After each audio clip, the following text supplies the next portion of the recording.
안녕하십니까. 오늘 문재인 대통령 사주를 풀어봅니다. 이 사주를 풀 때마다 구독자의 님의 어떤 기분이 좋아야 하는데 우울한 기분을 들게 해서 정말 죄송합니다. 문재인 대통령이 운이 좋아지면 국민들이 먹고 살기가 좋다는 뜻도 되는데 그건 또 안 좋고 대통령 운도 엉망이라 좋아질 수 없는 것 같습니다.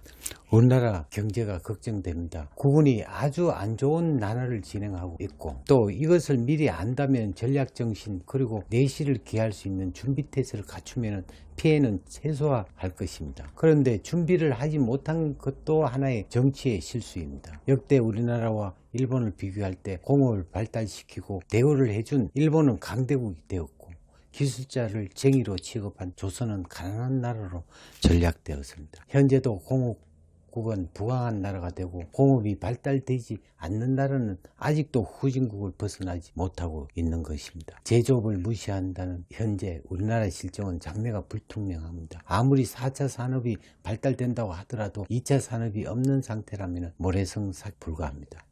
훗날 사람들은 먹지 않고 살 수 없기 때문에 1차 산업도 우리에게는 아주 중요합니다. 산업 자체가 골고루 발전이 될 때 나라가 부강해질 것입니다.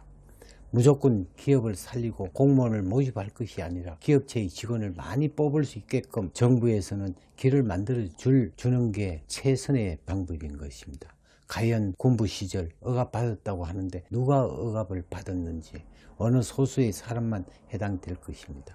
싱가포르 같은 검소한 나라 그리고 우리가 생각하는 독재 같은 느낌을 나라도 국민이 잘 사는 나라이기에 지탄받지 않습니다. 오히려 국가 원수의 칭찬이 세계의 모든 국가의 모범일 뿐인 거죠. 우리 국민 모두가 어떻게 해야 하는지 스스로 판단해야 할 것입니다.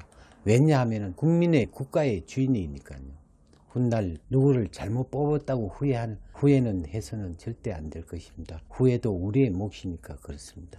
이 사주의 어떤 기본을 한번 풀어봅니다. 자, 을목일주에 이 전체가 다 수기로 가버리기 때문에 수목은길이 되어버리죠.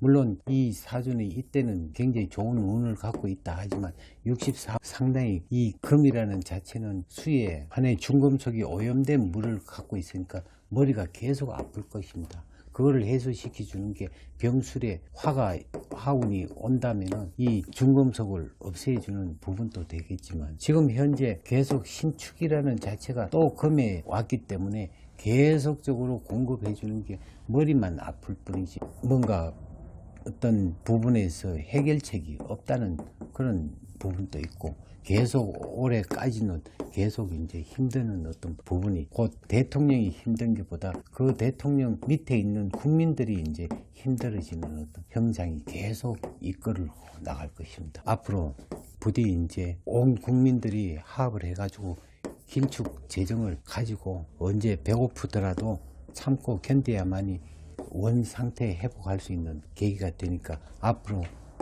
5년 이상의 어떤 고생이 돼야만이 해결될 것입니다. 이번 선거도 잘 누가 진정하게 애국자인지 잘 가려서 뽑으시기 바라겠습니다. 예, 감사합니다.